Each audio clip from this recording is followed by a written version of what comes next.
The restaurant was loud in the comfortable way family dinners usually are.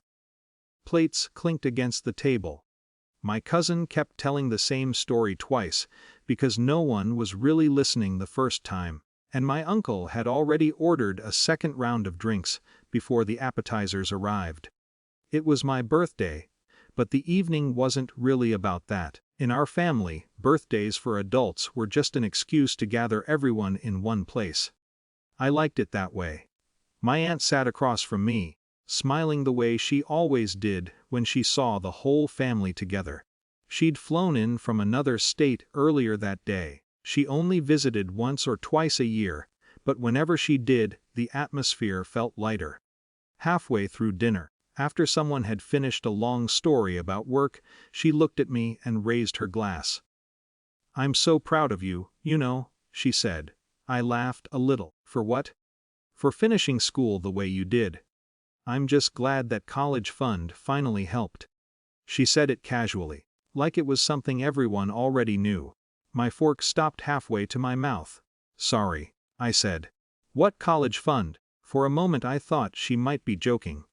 But the smile on her face slowly faded. "You know," she said. "The one I set up for you years ago." Around the table, the noise softened. Conversations from the other end of the table drifted off. My parents were sitting beside each other near the center. Both of them had gone very still. I set my fork down. "I don't know what you mean," I said. My aunt blinked, confused.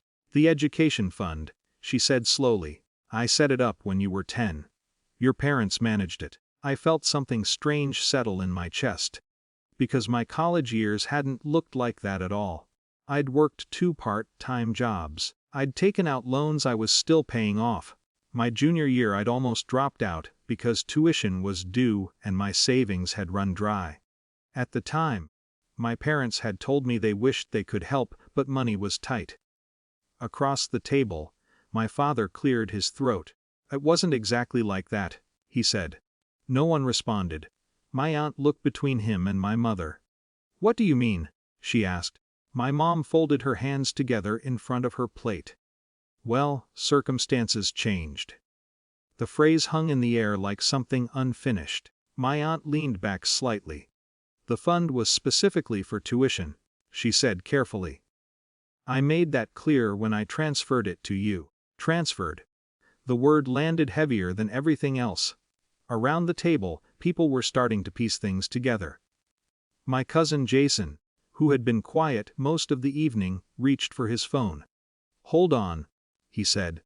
No one stopped him. He scrolled for a moment, then turned the screen around so the people nearest him could see. "Is this what you're talking about?" he asked my aunt. It was an old email. The subject line read Education Fund Transfer Confirmation. My aunt leaned forward. "Yes," she said quietly. Jason passed the phone across the table. The message was clear enough even from where I sat. Years ago, my aunt had transferred a sizable account to my parents with instructions that it be used exclusively for my college education. The amount listed made my stomach tighten. It would have covered almost everything. My dad shifted in his chair. "That money had to go toward other things," he said. My aunt's voice sharpened slightly. "Other things?"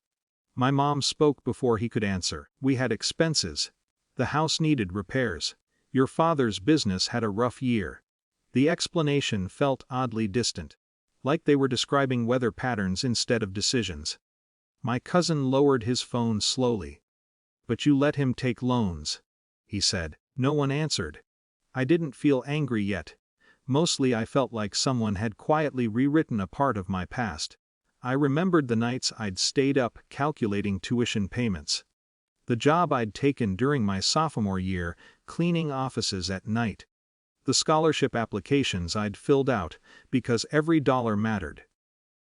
All the time thinking there simply wasn't another option. My aunt looked at my parents again. "You never told him?" she asked. My mother stared down at her plate. "It didn't seem necessary." The table went silent. I realized everyone was watching me now, waiting for a reaction. For a moment, I imagined saying everything that came to mind. All the years of pressure. The debt I was still paying off. The quiet assumption that I had simply struggled because that was life. But the words didn't come. Instead, I reached for my glass of water and took a slow sip. Then I stood up. "I think we'll talk about this later," I said. My voice sounded calmer than I expected. My aunt looked like she wanted to apologize. My father looked like he wanted the evening to rewind itself. But neither of those things were possible now. I picked up my jacket. Outside the restaurant, the air felt cooler than when we'd arrived.